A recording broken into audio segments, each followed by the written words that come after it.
Cher Thierry Frémaux, nous sommes très heureux de vous accueillir pour ce nouvel opus de l'émission Maintenant on fait quoi ? Votre actualité, c'est la publication de Judoka chez Stock, nous y reviendrons plus tard. Et ce livre est précieux parce qu'il révèle beaucoup de vous. Mais l'actualité, c'est aussi la direction de l'Institut Lumière à Lyon, la préparation à l'automne prochain de la 13e édition du Festival Lumière. Et plus près de nous, c'est la programmation de la 74e édition du Festival de Cannes, qui, crise sanitaire oblige, a été décalée au mois de juillet du 6 au 17. Vous êtes en effet le patron de ces trois établissements et événements.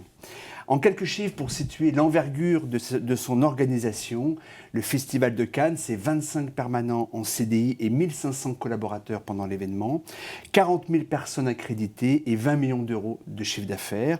L'Institut Lumière, quant à lui, emploie à Lyon 30 permanents, auxquels s'ajoutent 13 salariés qui gèrent les salles de cinéma. Au total, en comptant les 600 bénévoles mobilisés pour le Festival Lumière à l'automne, 2500 personnes sont au cours de l'année sous votre responsabilité. Ce cinéma auquel vous consacrez votre vie est depuis un an tétanisé comme fossilisé dans un présent qui, à l'heure où nous dialoguons, n'a pas d'avenir. Les salles de cinéma sont closes depuis des mois. En 2020, le Festival de Cannes a été annulé et le Festival Lumière privé d'une partie de son rayonnement. À cela s'ajoutent les réalisations et les sorties de films reportées, la précarisation des professionnels, tous métiers confondus, des monteurs aux producteurs, des acteurs aux maquilleurs, des décorateurs aux créateurs de musique, des distributeurs aux ingénieurs du son. Oui, toute une filière est paralysée, toute non. Un petit village, non pas résiste à l'envahisseur, mais lui-même est devenu un envahisseur. À la faveur de la crise, il a étendu sa puissance dans des proportions insoupçonnables un an plus tôt. Peut-être d'ailleurs, nous le verrons ensemble, est-il en train de révolutionner le film. Je fais bien sûr référence aux plateformes de streaming. La manière dont on finance, on tourne, on distribue les films, peut-être aussi la manière dont nous consommons les films, sont-elles en train de vivre une transformation brutale, radicale, dans le sillage de la prise de pouvoir du capitalisme numérique, avec en ligne de mire une question cardinale, la liberté de créer, l'amplitude de cette créativité, la singularité inventive, sont-elles promises à faner ? Ne perdons pas une miette de temps. Cher Thierry, et passons en revue d'abord 3 dates clés qui jalonnent votre trajectoire. Septembre 1969, vous débutez le judo. De judo, il sera bien sûr question pendant la seconde partie de notre entretien. Vous êtes ceinture noire, 3e dan. Vous avez remporté de nombreuses... 4e dan. Vous êtes notamment vice-champion de France universitaire. Le judo est le fil conducteur des 30 premières années de votre existence. Il est, dites-vous, le sel de votre rapport au monde. Il constitue le squelette, les muscles, les veines de l'homme que vous êtes devenu. Mais à vous lire, il constitue peut-être davantage encore l'âme. Ce judo, que nous dit-il de vous ? D'abord, je ne sais pas si j'ai beaucoup de choses à ajouter et à dire après cette présentation et cette synthèse tout à fait parfaite de ce que nous vivons. Et précisément, ce livre a été écrit, ou en tout cas achevé, pendant le confinement, et sans doute parce que c'était un moment propice pour moi, pour tout le monde, c'était il y a un an pile, à une certaine réflexion. C'est-à-dire que, vous vous souvenez, à l'époque, on parlait beaucoup du monde d'après. Alors on pensait que en mars, avril 2020, le monde d'après, c'était septembre. Heureusement, parce que si ça avait été septembre, le compte n'y était pas. Alors on s'est dit, tant mieux, ça se poursuit. On est maintenant en mars 2021, on ne parle plus du tout du monde d'après, et s'il fallait en donner une échéance, on serait bien en peine de le faire. En revanche, je trouve qu'il faut s'interroger sur le monde d'avant. D'abord parce que je suis historien de formation, donc on ne pourra pas parler du monde d'après si on ne parle pas du monde d'avant. Et puis on se retrouve à réfléchir à son existence, à sa jeunesse et pour ce qui me concerne, à mon enfance. Alors j'avais l'idée que le judo avait fait partie de ma vie, comme vous le disiez. J'ai été professeur, j'avais des clubs, et jusqu'à ce que le cinéma me happe globalement en 1995, c'est au moment du centenaire du cinéma, c'était en effet mon activité principale avec la thèse d'histoire que je comptais mener, que je n'avais pas achevée, et ça m'a tout apporté. Ça aurait été un autre sport, ça aurait sans doute été la même chose. Moi, j'avais envie de parler de judo parce que je trouve qu'on ne parle pas assez de judo. Il y a beaucoup d'ouvrages sur le football, sur la boxe, sur le vélo, sur plein de... Et le judo, pas assez. Mais surtout, c'est le sport qui m'a apporté ça. Et parce que j'ai aussi grandi, et j'en parle beaucoup dans des époques, les années 60, 70, où le sport était mal vu, où le sport était quelque chose de secondaire, sur le porte-bagages de la société. Vous découvrez d'ailleurs un jour que l'on peut être intellectuel et judoka.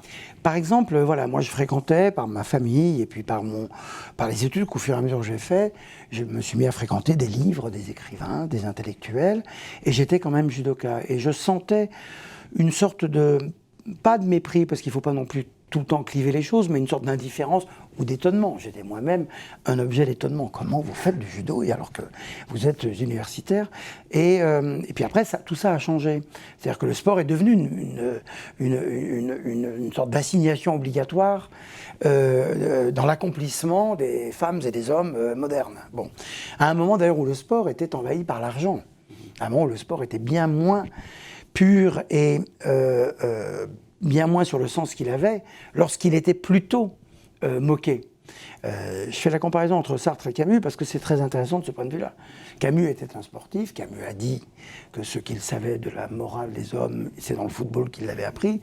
Sartre était au contraire l'intellectuel tout à fait incapable de son corps, faisant fonctionner son esprit, y compris à coups de produits dopants, puisqu'il a achevé l'idiot de la famille, je crois, quelques produits non recommandés pour les sportifs.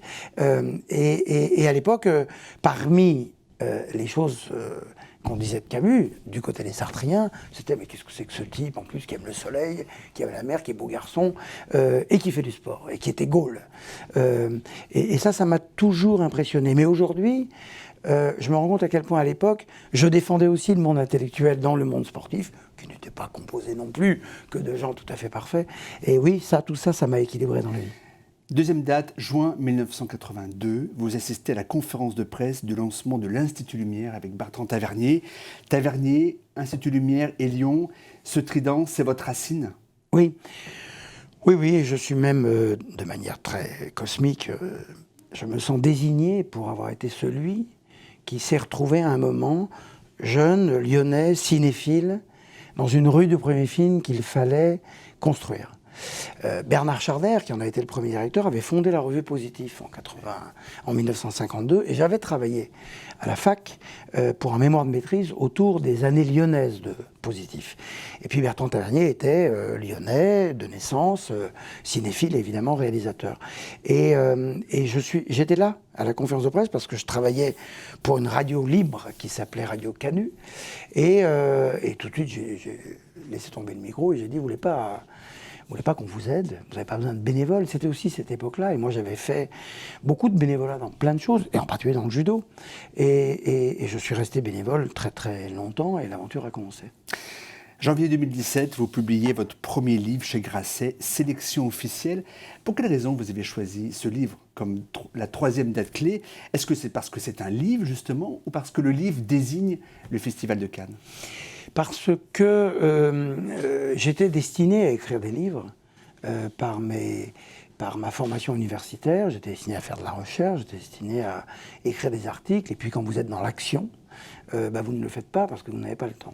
Et là, j'ai pris un peu le temps d'écrire un journal qui permettait de savoir ce que c'est que le Festival de Cannes d'une année sur l'autre. Parce que ça n'existait pas. J'aurais été ravi de trouver le journal de Robert Fabre-Lebret, de Philippe Erlanger, de Gilles Jacob, de Maurice Bessy, de tous ceux qui m'ont précédé. Et ce journal-là, on en fera ce qu'on en voudra, mais on l'aura. Et dans 20 ans, 30 ans, je reste quand même historien fou d'archives. Je pense qu'il y a là des choses, même moi, il m'arrive de m'y replonger dedans pour me souvenir d'un détail. Et c'était compliqué parce qu'il a fallu aussi que je m'affranchisse de ce qu'on m'apprend au judo, de ce qu'on m'avait appris au judo, c'est-à-dire de l'éloignement du moi-je. Quand vous faites un journal, c'est le moi-je. Mais c'était plutôt le nous tous ensemble. Et le nous étant pas seulement Cannes, les Français, les cinéphiles, mais vraiment à l'échelle internationale, tous ceux qui construisent ça. On entre dans le vif du sujet, de l'actualité.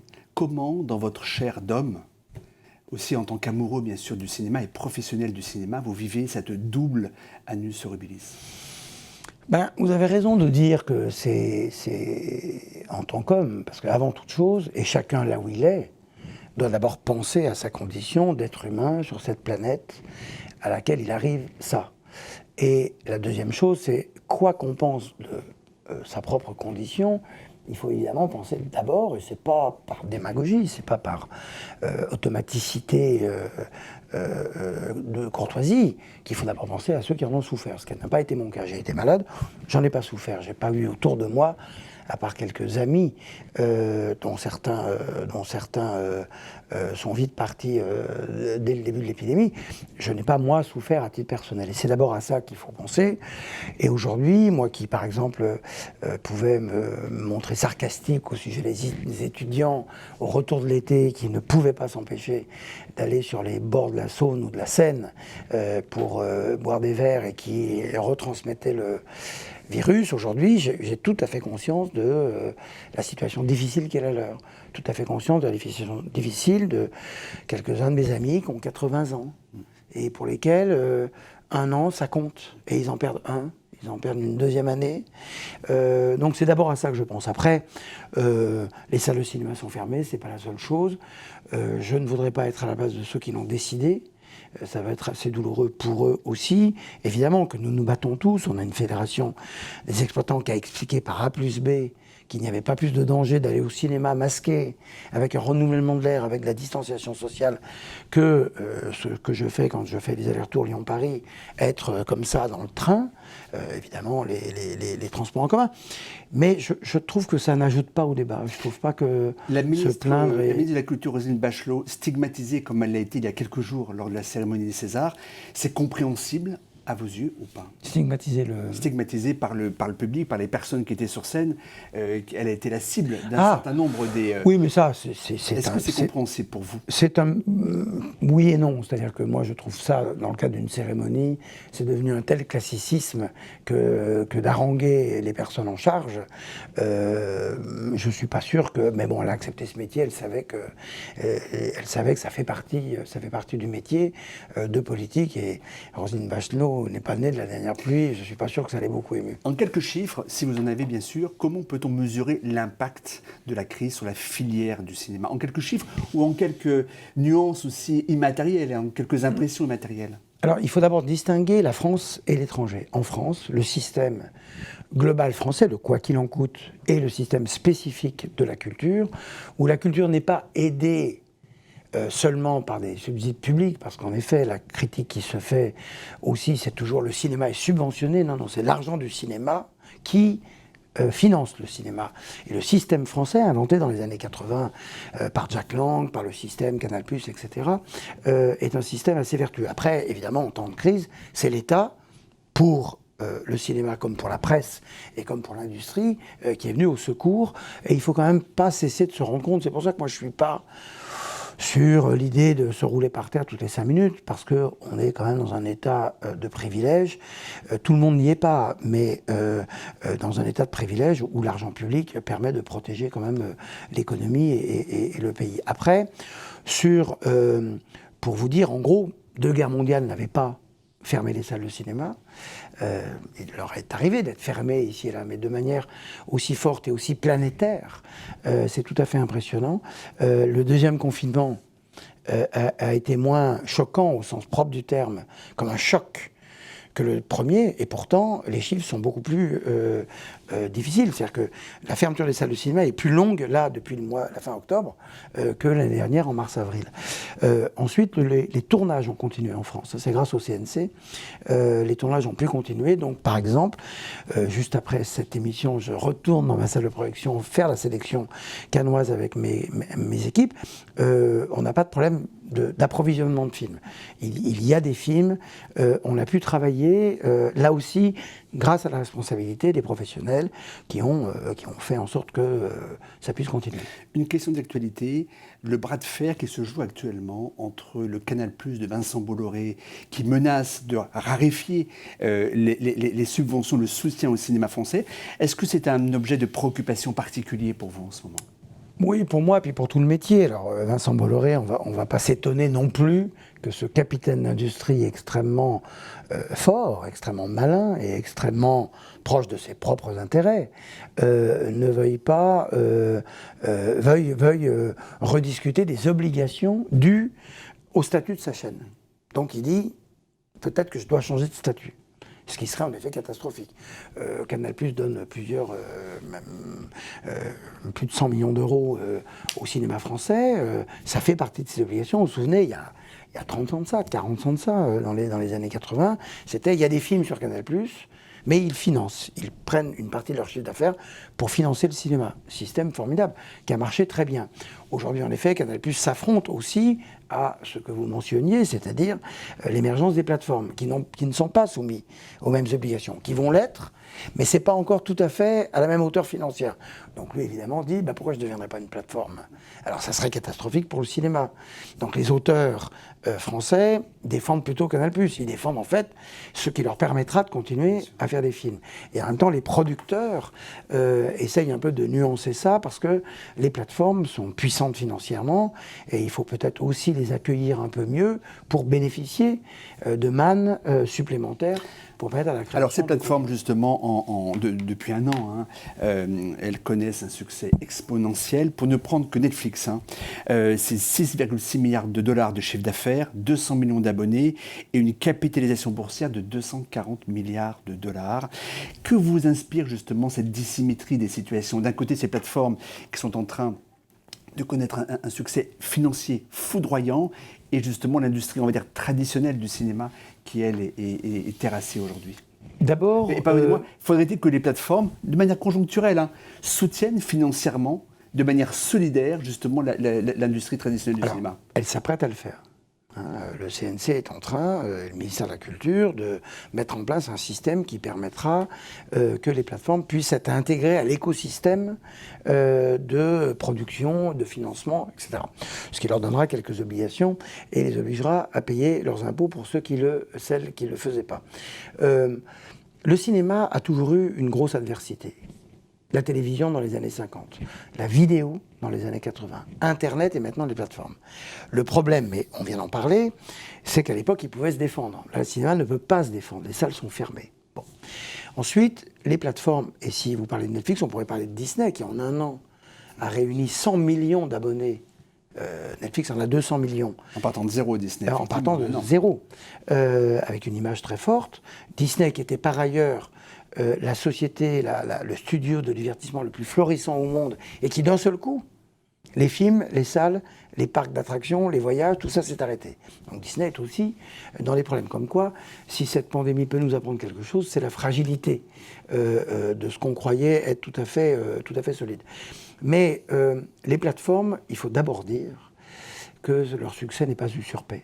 Prenons Netflix, mais prenons aussi OCS, par exemple. Ce sont des produits, je ne sais pas comment je pourrais définir ça, des chaînes tout à fait extraordinaires. On y voit des choses tout à fait extraordinaires. Donc quand sur certaines télévisions, on voit des publicités, on voit des programmes d'une grande bêtise, on a sur les plateformes des œuvres. Alternative, justement. Une alternative, on a de la fiction, on a du documentaire, on a un rapport, un regard sur le monde qui est tout à fait neuf. En plus, c'est très très brillant sur le plan technique, très bien. Après, pour moi, les plateformes, c'est la télévision. C'est-à-dire que c'est la télévision au sens où on regarde un écran à la maison, en famille, simplement maintenant c'est comme on veut, c'est plus avec une speakerine qui vous explique de quoi sera composée votre soirée, c'est la télévision. Néanmoins, elles sont florissantes financièrement. Le cinéma, les salles sont fermées. Le cinéma allait bien en 2019, avant la crise. Le cinéma en France et partout ailleurs, il avait fait des chiffres tout à fait étourdissants, et dans les pays asiatiques, en Russie, dans le nord de l'Europe, et évidemment en France ou aux États-Unis. Mais là, il va falloir retrouver ces chiffres-là et faire avec. Alors moi, j'ai invité, avec Pierre Lescure, nous avons invité Netflix à Cannes en 2017. Et on s'est fait évidemment tancer vertement par notre conseil d'administration et par les exploitants en particulier, puisque les exploitants considèrent comme une menace. Et c'est vrai que les salles sont protégées par ce qu'on appelle la chronologie des médias, laquelle chronologie a été quand même établie il y a des années et des années, et il serait bon qu'on puisse la réexaminer, ce qui ne veut pas dire baisser son pantalon devant les plateformes, du tout. Ça veut dire, vous avez peut-être des enfants, j'en ai, le rapport des enfants est plus le même. Wong Kar-wai, le réalisateur chinois de Hong Kong et de Shanghai, je lui disais, mais c'est fou, ce pays est connecté en permanence et pourtant ça ouvre des salles de cinéma partout.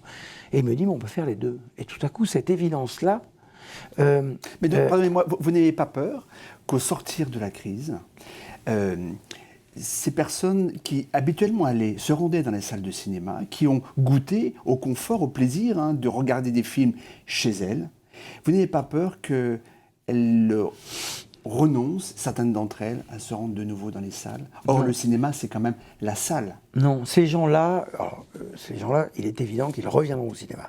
La vraie question de l'avenir, c'est comment inventer, créer, construire un nouveau public, de jeunes spectateurs en particulier. Et je ne fais pas un discours pro-jeune, anti-vieux, j'adore les vieux spectateurs. Les cheveux blancs qu'on voit, c'est des gens qui ont de la culture, qui ont de la mémoire, qui ont de l'argent et qui ont de la curiosité. Donc il y aura un monde d'après du cinéma. Mais il y aura un large monde d'après du cinéma, et vous savez, quelle sera la clé de ce monde d'après?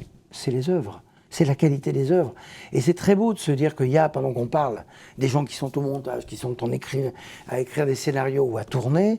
Et c'est ces films-là que nous irons voir. Et ça, on n'y renoncera pas d'ailleurs.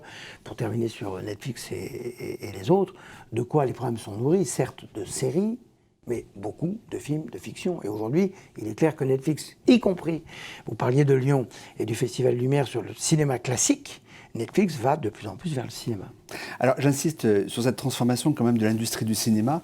Votre livre Judoka est celui, dites-vous, du souvenir du souvenir.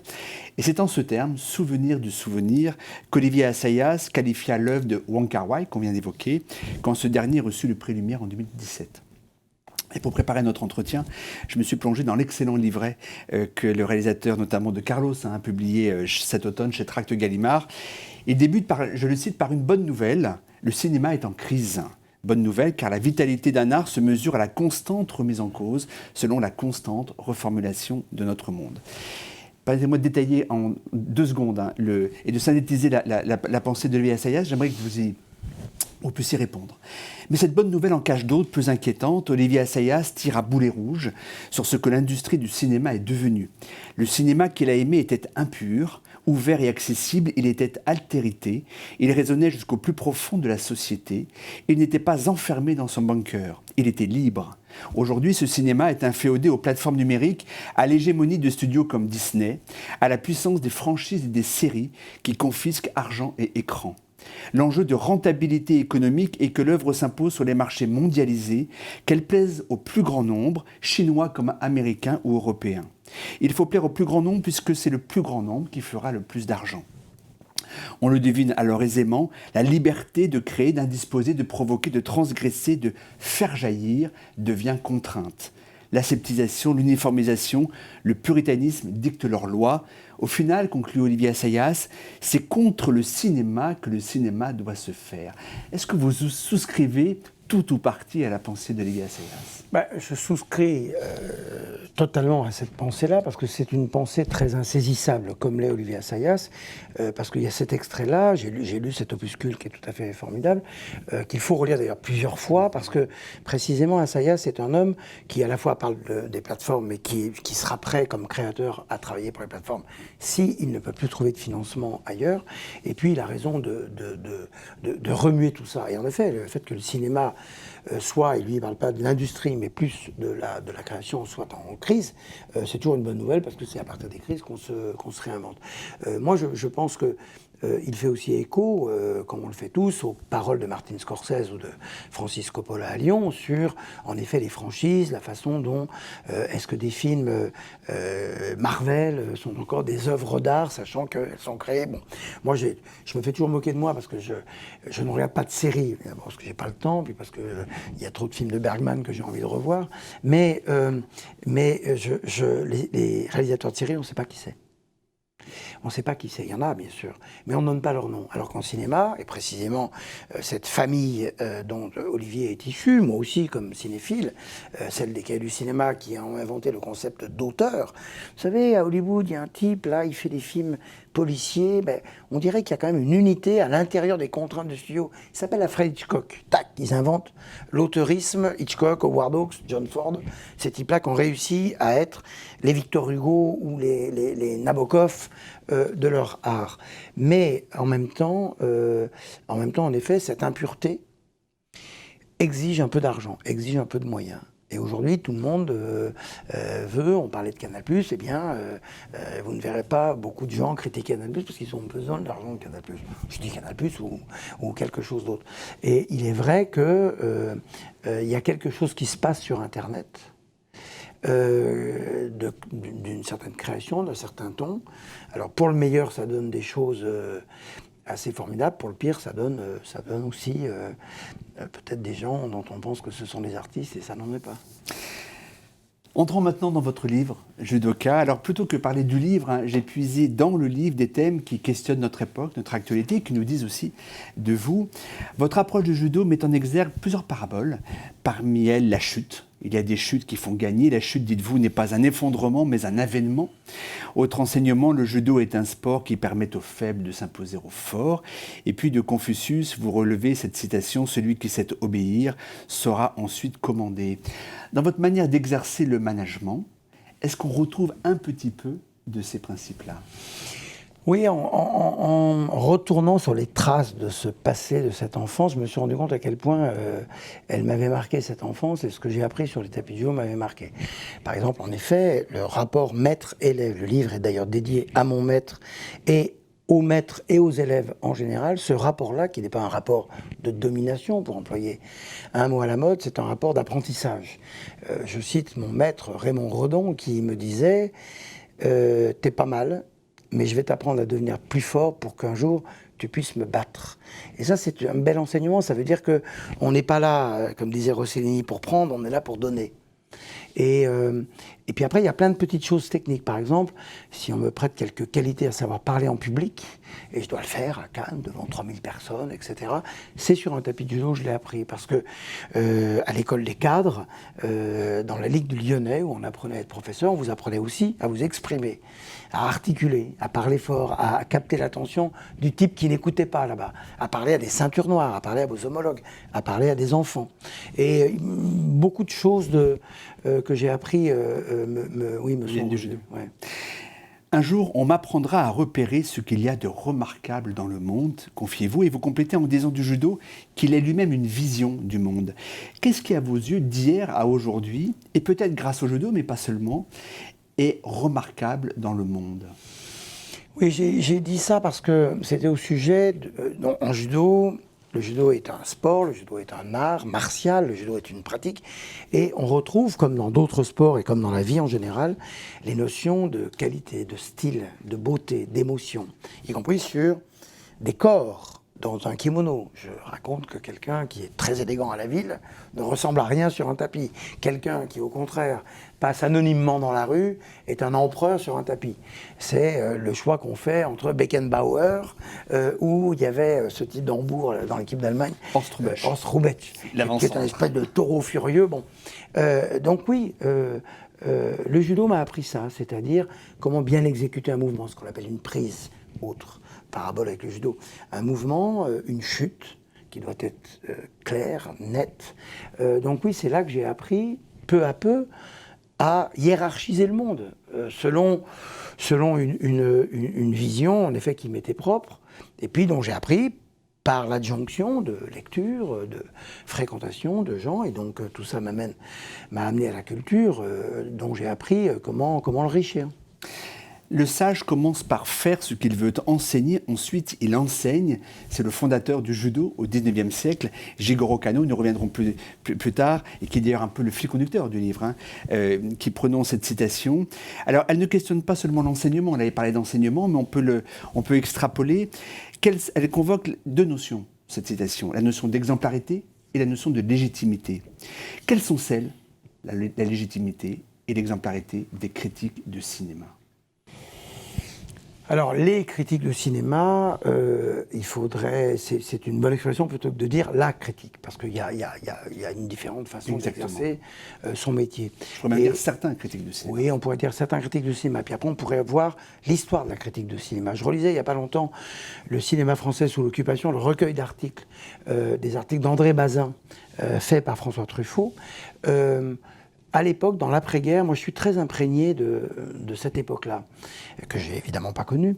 Il y avait cette volonté d'éducation populaire. Et le critique était là pour être l'intermédiaire entre l'œuvre et le public qui peut-être ne savait pas, ne pouvait pas, n'avait pas appris ou ne ressentait pas la façon dont on pouvait comprendre une mise en scène, un éclairage, une pointe de dialogue, je parle pour le cinéma. Et il y avait un vœu chez les critiques de transmettre. Transmission qui en effet est aussi au cœur de ce livre, c'est ce qu'on apprend quand on est judoka. Et puis après, la critique est devenue un peu autre chose, la critique est devenue plus violente, plus méchante. Je parlais de François Truffaut, il a inventé à sa façon le sale gosse de la critique, pour le dire gentiment, quand, avant de devenir cinéaste, il avait été expulsé de Cannes, Truffaut. On lui avait même interdit de Festival de Cannes en 1958, et il revient en 1959 avec les 400 coups. Je devrais dire ça, moi, à certains critiques, quand ils sont trop méchants avec nous, leur dire on va vous expulser, mais revenez avec les 400 coups, devenez un grand cinéaste. Non, la critique est très légitime. Moi, je suis très admiratif de ces gens-là qui écrivent, d'abord, magnifiquement bien, parfois trop bien, à tel point que la notion de transmission et de quoi je parle, comment j'amène une œuvre. Et puis, il y a évidemment des défauts, mais qui sont ceux de la société. La critique est tout à fait importante, nécessaire. Pour moi, il n'y a pas de différence entre un critique, un historien. Ce que je peux regretter aujourd'hui, parce que j'ai appris le cinéma dans les livres, c'est que les critiques aujourd'hui de cinéma, à part Laurent Delmas, mais écrivent peu de livres. Et Emmanuel Burdeau, qui a dirigé les Cahiers du cinéma, du coup il a quitté la critique et il écrit des livres maintenant, c'est bien. Vous êtes un véritable compétiteur. Et d'ailleurs, le Festival de Cannes est le théâtre d'une compétition acharnée. Et partout, aujourd'hui, dès l'école, nous sommes placés en situation de compétition, de rivalité, de hiérarchisation, de classement. Et c'est le propre du libéralisme contemporain, d'ailleurs. L'art et la création n'échappent pas à cette règle. Mais s'accommode-t-il bien de la culture et des codes de la vie de la compétition, justement? Ce cinéma est-il compatible? L'art créé, est-ce une notion qui est compatible avec celle de compétition? Évidemment que non. Évidemment que non. Le vainqueur du 100 mètres, on sait pourquoi il est premier, et le deuxième, pourquoi il est deuxième. En cinéma, comment voulez-vous comparer des œuvres? Bon, c'est une invention. Au début, en 1946, la première édition de Cannes, c'était l'École des fans, l'émission de Jacques Martin, où tout le monde avait 10 sur 10. D'abord, il n'y avait pas la Palme d'Or, elle n'a existé que plus tard, et tout le monde gagnait un petit peu. En même temps, vous parliez du libéralisme, ou de ce qui fait que la société médiatique aussi a besoin d'événements. Un palmarès fait événement. Une injustice au palmarès fait événement aussi. C'est pour ça que je disais dans le premier livre, cette phrase formidable de Tarantino qui disait « La liste des gens qui ont obtenu la Palme d'Or est formidable, mais il y en a une autre qui est encore plus belle, c'est celle de ceux qui ne l'ont pas eu, la Palme d'Or. » Bon. Et donc non, bien sûr que non. Mais c'est une façon, au fond, un festival de Cannes et sa compétition, mais il n'y a pas que la compétition à Cannes, dans la sélection officielle, il y a beaucoup de choses, il y a aussi des sections parallèles.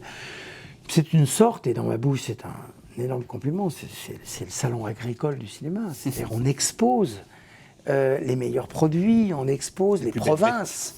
Oui, les plus belles bêtes et les provinces. En France, c'est la province. À Cannes, ce sont les pays. Tout à coup, savoir que Samy Bouajila gagne le prix, le César du meilleur acteur, c'est parce qu'il y a un cinéma tunisien. Ce cinéma tunisien, algérien, africain, singapourien, australien, on le voit dans les festivals de cinéma. Alors il y a un lieu qui colle à vos basques, c'est la Cité des Minguettes à Lyon, dans la banlieue de Lyon, à Vénissieux exactement.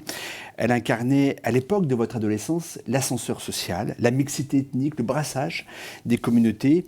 Ces cités sont aujourd'hui synonymes de ghettoisation, de ségrégation, de discrimination, de violence, de repli communautariste ou identitaire, de foyers islamistes également et de trafic en tout genre.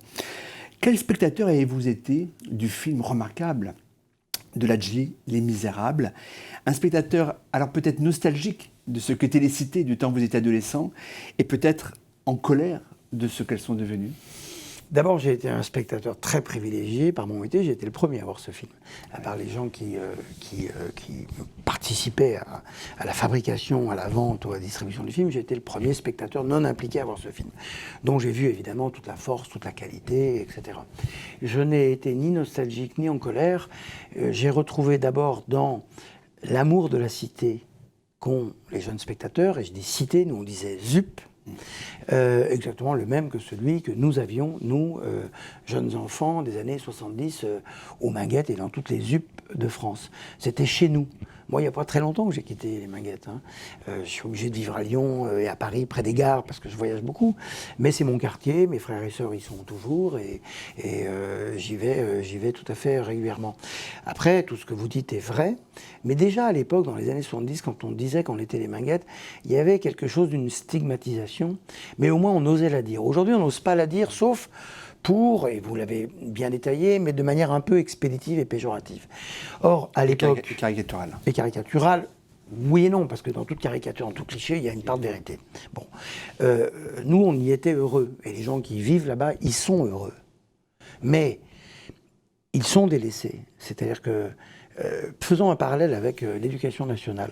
L'une des dernières, moi je faisais pas beaucoup de politique, mais l'époque était politique, j'avais plein de copains qui faisaient de la politique. Mais j'avais été à une réunion et j'avais dit, c'est pas dur, on était là à la fin des années 70, début des années 80, il faut couper une génération. On voyait bien qu'il y avait une génération déjà, nos petits frères étaient devenus incontrôlables, même par rapport à l'école. On coupe une génération, et puis on va prendre tous les lycées de la ZUP, on va faire un laboratoire, et on va mettre les meilleurs profs, diviser les classes par 2 et doubler les salaires. Évidemment, une volée de bois vert avait accueilli ma proposition, parce que la notion de meilleur prof n'existe pas, n'empêche qu'on envoyait les maîtres auxiliaires débutants dans les ZUP, et pas les profs qui auraient su prendre ça.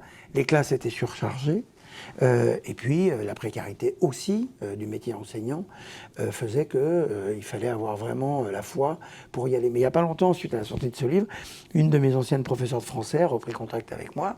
Elle était professeure de français au collège Paul-Éluard des Minguettes, et elle avait comme moi un souvenir merveilleux de ces années-là. À quel moment ça a raté ?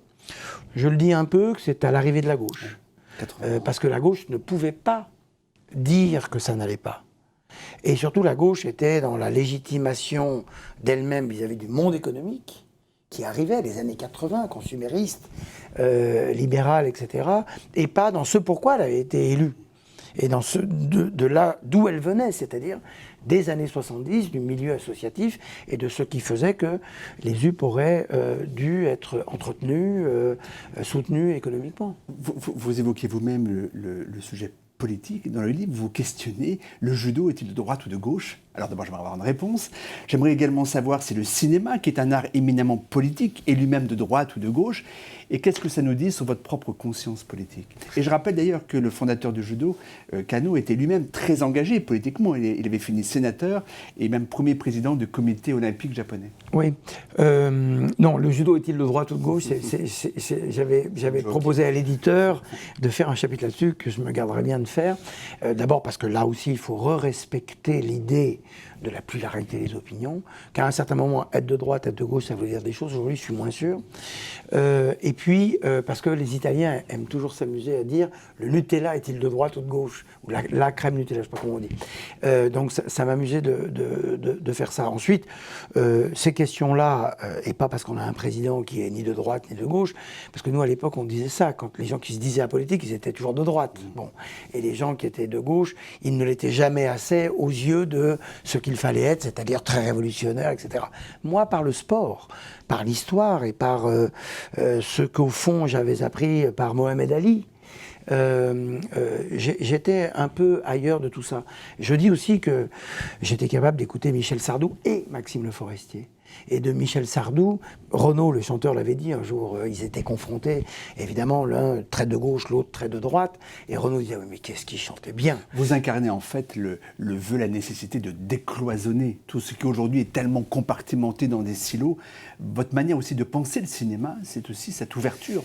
Oui, parce que, mais j'ai pas de mérite, hein. Moi, je suis vraiment le type de spectateur, mon film préféré, c'est Pierrot le Fou, un film de Jean-Luc Godard, mais j'adore les comédies.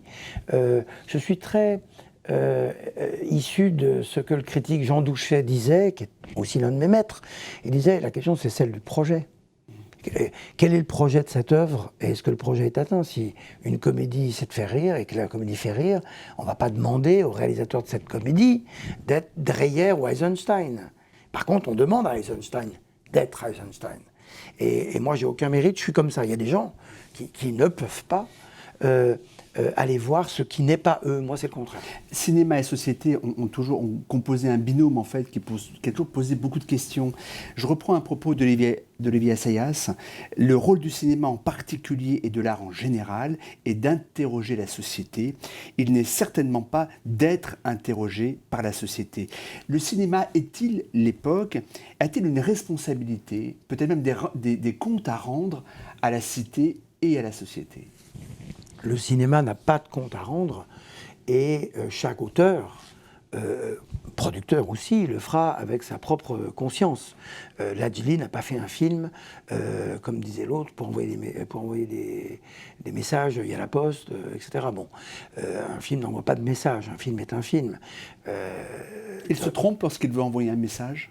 Non, parce que quand John Ford fait Les raisins de la colère, bon, adapté de Steinbeck, on est avant la Deuxième Guerre mondiale, on est en plein New Deal. Il y a des choses à dire sur la société, il le fait. Mais ce de quoi on se souvient, c'est pas que c'est un brûlot en faveur des opprimés, des victimes de la crise des années 30. C'est, je ne sais pas, de la tirade, qui est dans le livre de Steinbeck d'ailleurs, de la tirade de Henri Fonda, que j'avais eu le plaisir de redire, je la connais par cœur, maman, si tu vois quelqu'un se faire battre par la police, je serai là, etc. Bon. Et je l'avais redite comme ça devant Jane Fonda, qui s'était mise à pleurer. Et alors elle, très très pleine de conscience politique, toujours, même à son âge. De ce point de vue-là, oui, mais il y a eu un moment où le cinéma engagé, il y avait plus le mot engagé que le mot cinéma. Et c'est comme en littérature. Au fond, on ne fait pas de bonne littérature avec des bons sentiments. On ne fait pas non plus de bons films forcément avec de bonnes idées politiques. Mais le cinéma est aussi là pour ça. Et moi, j'ai appris le monde avec le cinéma. Moi, j'ai révisé mon bac. Il y avait le fascisme italien cette année-là au bac, en regardant les films du cinéma italien. À propos du judo, vous dites qu'il inculque l'engagement, mais aussi un double devoir, celui d'obéir et celui de se révolter. Obéir et se révolter, on voit bien que c'est entre ces deux extrêmes que nous oscillons depuis 1 an et demi, depuis 1 an en fait, depuis le début de la crise pandémique. Et nos sentiments sont éprouvés au quotidien par la gestion sanitaire et politique de cette crise. Est-ce que vous redoutez que nous ne sachions plus progresser demain qu'entre ces deux extrêmes, soit par un excès d'obéissance, de soumission, soit par un excès de révolte et de rébellion? Je pense que la société équilibre ces deux pôles-là. C'est-à-dire que quand on ouvre le matin la radio ou le journal, on voit bien qu'on est confronté sans cesse à ces deux choses-là. Que quoi qu'on pense de l'acte, parce que c'est un acte évidemment, de Corinne Maziero au César, elle a quand même fait passer un certain message sur quelque chose qui, là encore, est à l'honneur de la France, c'est-à-dire la situation des gens qui sont intermittents du spectacle et qui permettent aussi que la culture puisse continuer de vivre dans les théâtres un peu partout, au cinéma, sur les plateaux. Et puis d'un autre côté, il y a des gens qui vont stipendier cette attitude-là. Et en fait, il faut un peu se faire son idée là. Quand j'évoquais l'engagement, c'est parce que le judo, le sport en général, vous êtes engagé aux côtés de vos partenaires, aux côtés de vos éducateurs, et il y a un moment, vous pouvez pas vous défiler. Le judo est un sport individuel, mais en fait c'est un sport individuel et un entraînement collectif. Et puis le devoir de se révolter, c'est parce que j'évoquais le premier film de Kurosawa qui fait la couverture du livre, La légende du grand judo, parce que c'est un jeune qui est à la fois un révolté, Shiro Saigo, qui a été un des premiers élèves de l'histoire du judo, qui était un indiscipliné notoire et qui à la fois a conservé ces qualités-là au service du collectif et d'un enseignement qui, enfin, lui avait été inculqué après quelques pénitences. Alors, vous évoquez Kurosawa, ça me permet de dire un mot sur Mishima. Vous lui consacrez un chapitre entier. Mishima qui pratiqua le seppuku, comment on prononce? Seppuku. Seppuku. Cette mort volontaire qui consiste à se faire harakiri, puis à confier le soin à un proche, en l'occurrence, ce fut son amant, de trancher le cou à l'aide d'un sabre. Dans cet acte, qu'y a-t-il d'héroïque, de romantique, peut-être de cinématographique? Et Qu'y a-t-il de vous-même, peut-être, un petit peu, dans la grandeur de cet acte? Ce qu'il y a de moi-même, c'est uniquement le souvenir que j'en avais. J'étais enfant et ça nous avait beaucoup impressionnés. On ne savait pas ce que c'était qu'un harakiri. Et c'est pour ça que j'ai voulu en parler, parce que je parle de mon enfance. Et cet acte-là m'avait aussi ramené au judo, parce que c'était le Japon. J'étais déjà judoka et je voulais tout savoir de ce qu'était le Japon. Et puis Mishima, ce qui m'intéressait, on a toujours dit que c'était un écrivain fasciste. Parce qu'en fait, il glorifiait un certain nombre de critères identifiés à la question fasciste. Aussi parce que c'est un écrivain qui pleurait la grandeur perdue du Japon. Je ne vois pas en quoi c'est fasciste, ça. Et c'est des questions qui ramènent à aujourd'hui aussi. Il y a des choses qu'on ne peut pas dire parce qu'elles sont identifiées à la façon dont elles ont été complètement appropriées par d'autres moments de l'histoire. Et puis par ailleurs, Mishima, qui est un écrivain que j'aime beaucoup, en effet, est allé. Alors nous, à l'époque, on était mômes, on pensait que c'était un vieillard, mais pas du tout. Il avait une quarantaine d'années et il est allé jusqu'au bout de quelque chose. Et ça me plaisait aussi d'explorer les notions de suicide, parce que c'est une question, je pense, fondamentale qui, au Japon, est très fondamentale. La question de la mort, dans la religion catholique, mais à l'inverse, est également très fondamentale. Il y a aussi des jeunes gens qui se suicident. Voilà, et ça m'a permis de visiter. On imagine que l'on ne peut pas aimer à ce point comme vous le judo sans aimer, et au sens très large du terme, le Japon. Et quand je dis aimer, quiconque connaît le Japon sait que ce pays était extraordinairement ambivalent. Qu'y a-t-il et qu'il n'y a-t-il pas de japonais en vous? Là aussi, bizarrement, non pas parce que j'y vais de plus en plus, j'y allais pas à cette époque-là. D'abord, j'avais pas les moyens d'aller au Japon. J'y suis allé beaucoup plus pour le cinéma. Il y avait des festivals, et puis j'y vais régulièrement. Et puis, évidemment, par les maîtres japonais, par les cinéastes. Ce qu'il y a en moi, c'est sans doute de plus en plus des choses qui ramènent à la culture japonaise, au jardin japonais, à la manière dont, de façon quasi miniature, on s'intéresse à des gestes, à la façon aussi dont, puisque ici, dans Paris, on évoque les plans de circulation, il faudrait s'inspirer un peu plus du Japon, où quand il y a des voitures, il y a des voitures, quand il n'y a pas de voitures, il n'y a pas de voitures. À la nature japonaise, évidemment, et puis à toute une série de gestes, de courtoisie, de rapports à la violence, de rapports qui sont tout à fait éloignés de nous et vers lesquels on serait bien inspiré d'aller. Une question métaphysique est en toile de fond, j'ai trouvé en tous les cas, de votre livre, le but ou le voyage, la manière dont vous avez fait de votre vie un voyage artistique, professionnel, humain, affectif et sportif, bien sûr. Vous êtes-elle mené à un but, peut-être au but, esquissé, escompté, et quel est ce but alors ?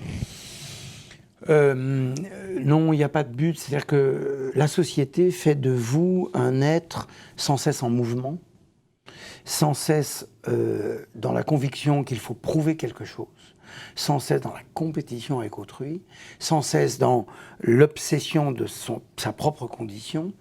Et en fait, plus on prend de l'âge, et j'espère que ça m'amènera à cette sagesse-là, plus on se rend compte que tout ça est dérisoire si ça ne s'accompagne pas d'une transmission vers autrui. Et je tente à l'Institut Lumière qu'au Festival de Cannes, où je suis salarié, c'est mon métier. Néanmoins, il faut quand même commencer à penser aussi à la suite. Il y a toute une équipe de gens qui m'entourent. Il faut aussi rappeler que ce sont les entreprises collectives. Et non, le but, je raconte aussi à quel point revenir vers une passion d'enfance. Et je parle de celle de Tarantino dans Once Upon a Time in Hollywood, dont l'une des lectures est « c'est un film d'enfance, c'est un film autobiographique, c'est pas seulement l'histoire de ces deux types, Brad Pitt et Léo DiCaprio », c'est l'idée que au fur et à mesure, finalement, vous revenez de là où vous êtes, quoi. Alors moi, il se trouve que je suis dans un endroit précis du Dauphiné, que j'aime beaucoup les montagnes. Je pourrais presque dire le sud-est. Quand on est au sommet de la colline de Fourvière, on voit la mer, dit-on à Lyon. Et ça, c'est peut-être ça le but, finalement, d'avoir fait ce beau voyage, d'avoir donné, d'avoir apporté. et puis de laisser les choses en bon état. À propos de voyage, quiconque aime Yves Klein est porté dans un voyage grâce à lui, avec lui. Yves Klein, le judo a construit Yves Klein, d'ailleurs comme le judo a construit Kano, et comme il vous a construit. Klein a donné à l'histoire de l'art son fameux bleu, dont on ne connaît toujours pas d'ailleurs la composition exacte. Vous-même, qu'avez-vous déjà donné au cinéma, ou qu'aimeriez-vous avoir donné au cinéma? Alors d'abord, sur Yves Klein, je suis très content parce que j'établis, comme une hypothèse bien sûr, qu'une partie de son art vient du judo. C'est-à-dire que les rituels cérémoniaux d'un kata en judo est pas si éloigné de ses installations, de ce qu'il va faire par la suite. Comme je suis assez content aussi, vous parliez de Jiro Kano, le fondateur, d'avoir établi que c'était un bon mec. C'était un type bien. Les gens qui sont morts dans les années 30 ou qui ont approché la Deuxième Guerre mondiale, on n'est pas sûr toujours de comment ils se sont comportés. Et lui, ça aurait été encore pire parce qu'il avait un enseignement tout à fait humainement formidable et ça aurait pu être le contraire. Or non, jusqu'au bout, c'est resté un homme bien qui a dit des choses aussi très belles sur la richesse, sur l'accomplissement de soi, la transmission, etc. Ce que j'ai apporté, je n'en sais rien, je sais pas, je veux pas du tout. Je me suis battu, ça oui, je me bats pour des convictions, pour faire de Lyon une ville à lui reconnaître ce qu'elle est, c'est-à-dire la ville natale du cinématographe Lumière. Je mets les mots complets pour ne pas que les opposants à Lumière et les tenants de Thomas Edison et Émile Reynaud viennent me dire. Le cinéma, comme beaucoup de choses, c'est une suite d'enchaînements. Il n'y a pas un homme, Louis Lumière, qui s'est réveillé un matin, qui a décidé de l'inventer. Tout ça est une chaîne parce que l'histoire de l'humanité, c'est ça. Et les convictions, c'est aussi de se battre pour l'art. Parce que l'art apporte quelque chose, même quand on est en désaccord, même lorsqu'on est horrifié, on a besoin de ça pour vivre. Et quand on dirige le Festival de Cannes, et encore une fois, je ne suis pas tout seul, il y a Pierre Lescure, d'abord le président, eh bien, on est là pour toujours imposer à la fois le respect de notre propre histoire et l'ouverture vers le futur et vers le monde. Ça, c'est des convictions fortes. Alors, avant de conclure par quelques questions d'actualité, une question, je vais introduire l'intervention de Daniel Cariotis, qui est le directeur général de la Banque Populaire Auvergne-Rhône-Alpes, qui souhaite vous poser une question. Peut-être autour d'une phrase d'ailleurs que l'on retrouve dans votre livre, quand vous dites que sport et cinéma racontent notre siècle. On l'écoute. Bonjour, Daniel Cariotis, directeur général de la Banque Populaire Auvergne-Rhône-Alpes, partenaire et mécène de l'Institut Lumière et des Cinémas Lumière. J'ai une question pour mon ami Thierry Frémaux. Thierry est un passionné de sport et bien évidemment un passionné de cinéma. Donc ma question pour Thierry, quel serait pour lui le film qui serait la plus belle incarnation du sport qu'il ait visionné depuis 30 ou 40 ans? C'est une très bonne question parce qu'elle est très difficile. Elle est très difficile parce qu'elle peut se nourrir. Là, on peut recommencer une autre émission parce que je pourrais dire la boxe.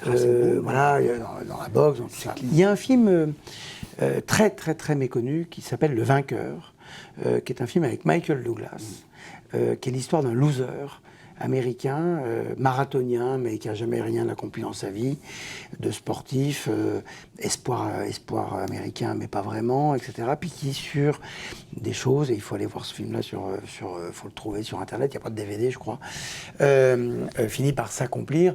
Et c'est pas l'histoire d'un homme qui est plus fort que les autres, c'est l'histoire d'un homme qui va à la recherche de lui-même. Et au fond, le sport, l'art, la vie, il s'agit de ça. Il s'agit de pas d'être meilleur que les autres, il s'agit d'être sûr qu'on a donné le maximum de soi-même. Vainqueur. Pour conclure autour de trois questions d'actualité,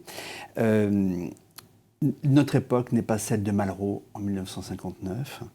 En 2021, à quoi sert un ministre de la Culture ? Alors, je vais essayer d'être très très prudent. Vous savez que j'ai un genre de devoir de réserve quand même lié à ma fonction. Mais je vais dire une chose, évidemment ça sert à beaucoup de choses. Surtout le ministère de la Culture sert à beaucoup de choses. Et si on en doutait, il suffit d'aller dans les pays où il n'y en a pas. Donc une partie du budget national est dévouée à la culture. Quand vous vous promenez dans les... Moi je fais une grosse liaison toujours entre culture et agriculture. Les paysans, on le sait, prennent aussi, ont le soutien de l'argent public. Mais enfin, ce sont les paysans qui permettent aussi que nos campagnes soient belles, que les chemins soient entretenus et qu'il y ait des gens là-bas pour vivre. Je ne parle même pas de manger des produits sains. Un ministère de la Culture, c'est pareil. Il y a les théâtres partout, il y a les musées partout. On s'occupe de nos monuments en péril, on soutient les artistes, on soutient... Donc comment pourrait-on douter de tout ça? Après, et je ne parle pas de tel ou tel ministre en particulier, on sait, la presse en tout cas en parle, moi j'en sais guère plus, que la politique culturelle se fait aussi de manière très centralisée. Moi je pense qu'un ministre de la Culture devrait être une sorte de bouffon du roi. C'est-à-dire, vous savez, cette chanson de Guy Béard, celui qui dit la vérité doit être exécuté, ben on doit être exécuté tout le temps. Parce qu'on doit dire la vérité tout le temps. Mais un ministre de la Culture se retrouve forcément d'abord à la tête d'une administration qui fait qu'il y a beaucoup de travail, et puis avec des contraintes qui ne sont pas celles qui devraient être les siennes, c'est-à-dire celles de l'art, de la création et du public. Parce que je dis dans ce livre que j'ai appris par le judo que la culture sauvera le monde, mais je le pense vraiment que la culture sauvera le monde. Deuxième question, on va projeter une photo de la cérémonie des Césars 2020. Notre époque est celle de l'hystérisation, de l'antagonisation des rapports humains, sociaux et même professionnels. Et comme le dit le philosophe Roger-Paul Droit, nous sommes sous le joug d'un double impérialisme, celui de la certitude et celui de la radicalité. On ne débat plus en écoutant, en se respectant et pour construire. Non, on s'écharpe, on s'humilie, on condamne, on détruit le débat. À coups de tweets et de vomis anonymes, on détruit le débat, mais on détruit aussi la démocratie. Et puis on confond tout, notamment l'art et l'artiste et l'homme, et puis on en vient à cette terrible cancel culture, par la faute de laquelle l'autocensure, la peur du jugement et de l'anathème public gangrènent la liberté de s'exprimer. Le milieu du cinéma, et donc c'est la raison pour laquelle j'ai souhaité projeter cette photo des Césars 2020, la manière dont il s'est déchiré à propos de Roman Polanski, est-il le paroxysme de cette définition de la société actuelle que je vous présente? Et avec l'affaire Weinstein, le monde du cinéma a formidablement libéré la parole des femmes, salies et maltraitées, mais depuis n'a-t-il pas perdu le juste contrôle d'une cause éminemment juste? Là aussi, il faudrait qu'on ait eu plus de temps pour en parler. D'abord, c'est les Césars 2014. Oui, tout à fait. Les Césars de 2020, puisqu'ils n'y étaient pas. Voilà. Mais surtout, la trajectoire de Roman Polanski, sa trajectoire d'homme et d'artiste, évidemment, a été ponctuée de moments complètement différents. Très célébrés, très vilipendés, etc. Aujourd'hui, évidemment, il est automatiquement assigné à la réputation d'un violeur. Il faut évidemment dire que des femmes l'accusent, il faut évidemment dire qu'il se défend de ces accusations. Les deux. Bon. Moi, je pense que d'abord, plus on parle de choses, comme vous dites, qui visent à l'hystérisation, et moi, on parle du fond. Harvey Weinstein a rendu possible, en effet, la libération de la parole des femmes aux États-Unis et de fait partout dans le monde. Après Harvey Weinstein, il y en a quelques autres, mais des gens qui ont un tel palmarès d'ignominie, il n'y en a pas beaucoup. Donc on est aussi, quand on me dit quand même le cinéma, mais non, c'est pas le cinéma, c'est Harvey Weinstein. Après, on sait que le harcèlement moral, sexuel, il se fait dans la vie quotidienne, partout, et on ferait bien fausse route à penser que le cinéma est au cœur de tout ça, comme on ferait... on ferait erreur à penser que l'Église catholique est la seule, mais au moins elle fait ce travail actuellement, l'Église catholique, de reconnaissance des méfaits de certains de ses prêtres, etc. Quant à la cancel culture dont vous parlez, il faut tenir bon. Il faut tenir bon, c'est tellement bête. C'est tellement bête. Comment dire, non pas qu'il ne faille pas reconnaître les méfaits de l'esclavage, qui est sans doute en effet l'un des pires crimes de l'humanité. Je ne sais même pas si c'est un crime contre l'humanité, puisque tout ça c'est catégorisé, l'esclavage, mais en même temps, par exemple, il y avait une polémique autour de Autant l'emporte le vent. Mais évidemment, Quand on emporte le vent est un film de 1939, écrit pendant la guerre de sécession, dans un État du Sud esclavagiste et raciste. Je pense qu'il faut plus apprendre aux enfants, plutôt que d'annuler le film, plutôt que de le censurer, apprendre aux enfants à le lire, le film, à voir ce film. Nier la recontextualisation historique des faits, c'est commettre une faute lourde. Et vous qui êtes également historien, j'imagine que vous êtes sensible. C'est une faute lourde, en effet, scientifique, et une faute lourde d'éducation. Si on donne aux enfants les armes pour juger ce qui est bien à leurs yeux, ou ce qui est mal, eh bien, nous n'aurons pas besoin de gens qui viendront nous expliquer quoi faire et quoi penser. Quand cette culture, vous redoutez qu'elle puisse peut-être contaminer la créativité même au sein du cinéma ou pas? Ça dépendra de la capacité de chacun à résister à la bonne pensée, pour pas dire la bien-pensance.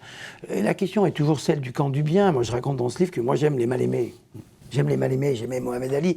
On ne se rend pas compte aujourd'hui que Mohamed Ali, qui était complètement célébré, glorifié, lorsque son corps tremblant de parkinsonien a allumé la flamme aux Jeux d'Atlanta, à quel point ce type, mais il faut se rendre compte, il était champion du monde de boxe, il dit « Je suis devenu musulman, je n'irai pas me battre au Vietnam, les Viet Cong ne m'ont jamais traité de nègre ». C'était très fort, mais il était critiqué pour ça. Évidemment, il avait des supporters. Il a mis sa carrière en jeu, il a mis sa vie en jeu. Et c'est toujours après, quand les gens sont devenus présentables, qu'on les sacralise. Moi, j'adorais, j'ai même eu le privilège de le connaître, Diego Maradona. Alors tout à coup, on l'a vu quand il est mort, mais c'était un sale gosse, Maradona. C'est sans doute d'ailleurs l'exemple presque unique d'un sportif de cette envergure qui prenait des positions politiques. Et lui, c'était pour le peuple, dans une grande confusion parfois. Oui. Mais au moins, il y avait quelque chose d'un souci du monde. Et encore une fois, je pense que tout passe par l'éducation, par la culture, par l'érudition. Apprendre les mouvements du judo m'a appris à apprendre les génériques de films. Et je crois que c'est très important comme arme. Il faut former des êtres capables de juger par eux-mêmes. Et pas, vous savez, quand on a rendu hommage à Alain Delon à Cannes, on lui a offert une palme d'or d'honneur. Il y avait eu pas mal de discussions. Alain Delon est un être qui vient d'un autre monde et qui lui-même d'ailleurs ne comprenait pas les critiques soudaines dont il était l'objet, macho, ceci, cela. Bon, je ne reviens pas sur le détail, mais j'ai dit une chose, que beaucoup de ce que peut dire ou de ce que peut penser Alain Delon quand on parlait ensemble, je n'étais pas forcément d'accord avec lui, mais jamais il ne m'a demandé de penser comme lui. Et c'est ça la vraie question. Liberté de penser et liberté et respect de la pensée d'autrui. Dernière photo, et je prends pour l'illustrer une citation justement de Camus, on l'a évoqué rapidement tout à l'heure. « Tout ce que je sais sur la morale et l'obligation des hommes, c'est au football que je le dois. » L'auteur de cette citation, c'est donc Camus. Et tout comme lui, vous êtes un grand fan de football et notamment de l'Olympique Lyonnais. Alors nous allons projeter une photo de Memphis Depay. Quelle est la morale d'un sport qui rémunère un joueur de football comme lui, l'équivalent de 70 médecins, 200 infirmiers, enseignants ou chercheurs?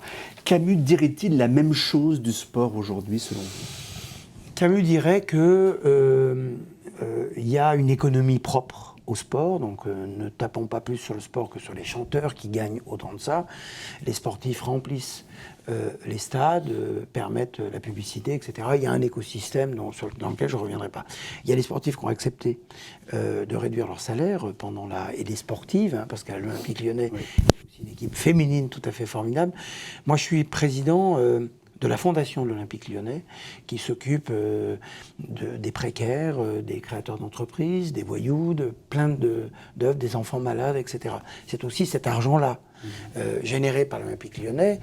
Chaque but génère de l'argent, chaque but marqué par les pros génère de l'argent qui va au centre Léon Bérard pour les enfants cancéreux. Et là encore, je pense que il y a des excès. Alain Finkielkraut avait tout à fait raison de dire que, lui aussi qui est très fouteux, on peut admirer Zinedine Zidane, mais il est inutile de penser que son enfant va devenir Zinedine Zidane. Il vaut mieux faire en sorte que son enfant devienne médecin. C'est plus facile de devenir médecin que de devenir Zidane. Et là, il y a eu peut-être parfois un peu confusion, et donc il faut revenir à une sorte de raison, sacraliser les artistes, qu'ils soient au cinéma, en musique, en peinture, ou sur les terrains de sport, parce que ce sont des gens uniques. Et puis après, le monde n'est pas parfait. Hein. Pour conclure, Thierry, on le sent bien, vous êtes un combattant pour le cinéma, vous êtes aussi un résistant en faveur du cinéma. Dites-nous pourquoi le cinéma est si important. En quoi contribue-t-il de manière si essentielle à ce que nous sommes et à la vision que nous pouvons avoir du monde? Et donc pourquoi est-il si vital que nous retrouvions les salles de cinéma? Oui, d'abord on va forcer personne. Parce que vous dites résistant, merci pour ce mot qui me dépasse de loin, puisque je préfère qu'on la colle à ceux qui ont vraiment été résistants. En plus, je viens du Vercors, et c'est un mot là-bas qui compte. Non, le cinéma, il y a l'art, et il y a le cinéma, il y a le reste de l'art. L'art et le cinéma nous disent qui nous sommes. Et nous disent qui est l'autre. Dès les films Lumière. Lumière a envoyé des opérateurs à travers le monde pour dire, voilà, le cinéma permettra de dire ce qu'est le monde, ce qui ne nous ressemble pas, ce qui n'est pas nous. Nous, à l'Institut Lumière, on apprend aux enfants à faire des images. Quand vous faites des images, vous savez comment on fait, vous respectez celles des autres. Puis le cinéma, c'est pas seulement l'art et la fiction, on revient à la notion d'œuvre, que les plateformes aujourd'hui questionnent à leur façon, mais le cinéma, c'est un film de cinéma. Un film de cinéma, c'est dans une salle de cinéma. Et une salle de cinéma, on revient là encore au petit musée, au chemin paysan du Dauphiné, on revient au club de sport qui maille une ville, les petits clubs de boxe en Bronx, d'où tout à coup un jeune type qui s'appelle Mike Tyson va émerger. Le cinéma, il y a des salles de cinéma. Moi, j'ai connu ma ville, enfant, par les salles de cinéma. J'allais jamais à la Croix-Rousse autrement que pour aller au Champ de Clerc, sur le plateau, que pour aller au Sully. Sur le boulevard, côté premier arrondissement. Voilà. Et donc, aller au cinéma, c'est sortir de chez soi. Tout à l'heure, je ne vous ai pas fait la comparaison parce qu'elle va presque de soi, puis beaucoup la disent. On a aussi beaucoup mangé à la maison pendant le confinement. Est-ce que parce qu'on a mangé à la maison, on ne retournera plus au restaurant? Non. Moi, je suis l'un des plus grands collectionneurs de raretés de Bruce Springsteen, avec Roche Dizem. Mais n'empêche que dès que Bruce reprendra le chemin des stades, nous irons. Ça n'est pas comparable. Donc, je suis aussi un grand collectionneur de DVD. Il y a des DVD somptueux, des objets de collection extraordinaires. Et c'est beau d'être entouré par les livres et les films qui vous ont fait. N'empêche que on a beau avoir des DVD à la maison, on a beau avoir des plateformes, on aura envie de sortir pour se retrouver à côté de quelqu'un qu'on ne connaît pas. Derrière quelqu'un qui est trop grand, alors on va se lever parce qu'il a la tête, il nous fait... C'est tout ça le cinéma. Le bonheur de l'inconfort. Le bonheur de l'inconfort. En fait. Moi, quand j'avais vu Il était une fois en Amérique, le film de Sergio Leone qui durait 3h40, j'étais allé seul, je me souviens très bien de ce jour-là. J'étais garé très très loin. Mais comme j'étais seul, personne n'est venu déranger l'émotion que j'avais, la façon dont je pensais à un film. Je me souviens exactement du parcours qui m'a amené à ma voiture. On va encore citer Godard. Le cinéma crée de la mémoire, la télévision crée de l'oubli. Mais en tout cas, les films qu'on voit au cinéma, on s'en souvient. Merci infiniment, Thierry Frémaux. Et bonne chance pour le Festival de Cannes 2021. Merci beaucoup.